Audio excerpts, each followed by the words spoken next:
গুৰুত্বপূৰ্ণ খবৰ AIDFৰ প্ৰতিবাদী কাৰ্যসূচীত এটা উত্তপ্ত পৰিস্থিতিৰ সৃষ্টি হৈছে। আজিৰ দিনটোত দিছপুৰ চলো কাৰ্যসূচী হাতত লৈছিল AIDFে আৰু AIDFৰ মুখ্য কাৰ্যালয়ৰ পৰা দিছপুৰ দিশে অগ্ৰসৰ খবৰ লওঁতেই এটা উত্তপ্ত পৰিস্থিতিৰ সৃষ্টি হৈছে আৰক্ষী আৰু AIDFৰ কৰ্মীৰ মাজত।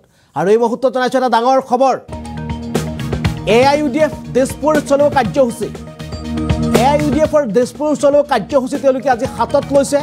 ভূমিপট্টা সংখ্যালঘুৰ ওপৰত আক্ৰমণকে আদি কৰি বহুকেইটা তেওঁলোকে বিষয় লৈ তেওঁলোকে প্ৰতিবাদী কাৰ্যসূচী হাতত লৈছে। প্ৰতিবাদত অংশ লৈছে AIDFৰ যুৱশক্তি অংশ লৈছে। AIDFৰ কাৰ্যালয়ৰ সন্মুখত মোতায়েন কৰা হৈছে আৰক্ষী আৰু অৰ্ধসামৰিক বাহিনী। প্ৰতিবাদকাৰীক দিছপুৰলৈ যোৱাত বাধা প্ৰদান কৰিছে আৰক্ষী প্ৰশাসনৰ লগতে অৰ্ধসামৰিক বাহিনীয়ে। আৰক্ষী অৰ্ধসামৰিক বাহিনীৰ সৈতে AIDFৰ হতাহতি।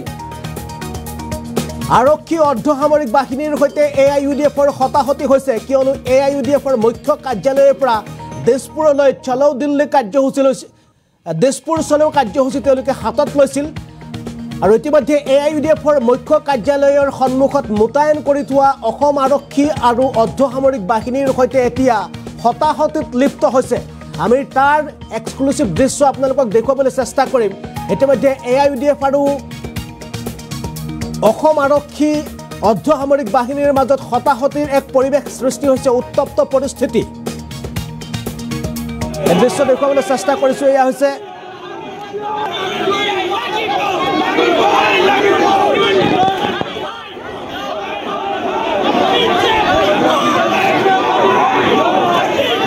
আৰু AIDFৰ এই প্ৰতিবাদী কাৰ্যসূচী দেখুৱাবলৈ চেষ্টা কৰিছোঁ। এয়া এনেদৰে তেওঁলোকে প্ৰতিবাদী কাৰ্যসূচীত অংশ লৈছিল আৰু তেওঁলোকে দিছপুৰ যাবৰ কাৰণে তেওঁলোকে এনেদৰে মুখ্য কাৰ্যালয়ৰ পৰা ওলাই অহাৰ পিছতে AIDF আৰু অৰ্ধসামৰিক বাহিনীৰ মাজত এনেদৰে হতাহতিত লিপ্ত হৈছে।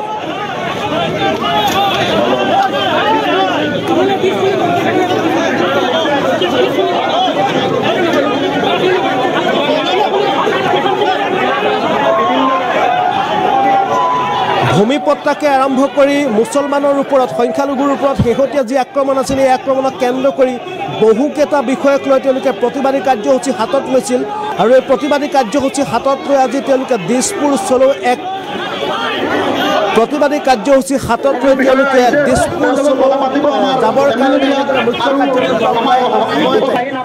আৰক্ষী অৰ্ধসামৰিক বাহিনীৰ সৈতে হতাহতিত লিপ্ত হৈছে AIDFৰ যুৱশক্তি আৰু অসম আৰক্ষীৰ লগতে অৰ্ধসামৰিক বাহিনী।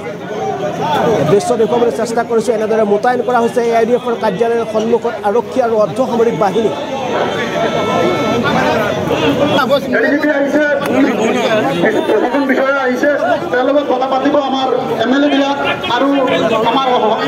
নাপালে জিলা প্ৰশাসনে বিভিন্ন জেগাত তেওঁবিলাকক আটক কৰিছে, অৰ্থাৎ বলপূৰ্বকভাৱে তেওঁবিলাকক বাধা কৰিছে। গুৱাহাটীত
জিলা প্ৰশাসনে বিভিন্ন জেগাত তেওঁবিলাকক আটক কৰিছে অৰ্থাৎ বলপূৰ্বকভাৱে তেওঁবিলাকক বাধা কৰিছে গুৱাহাটীত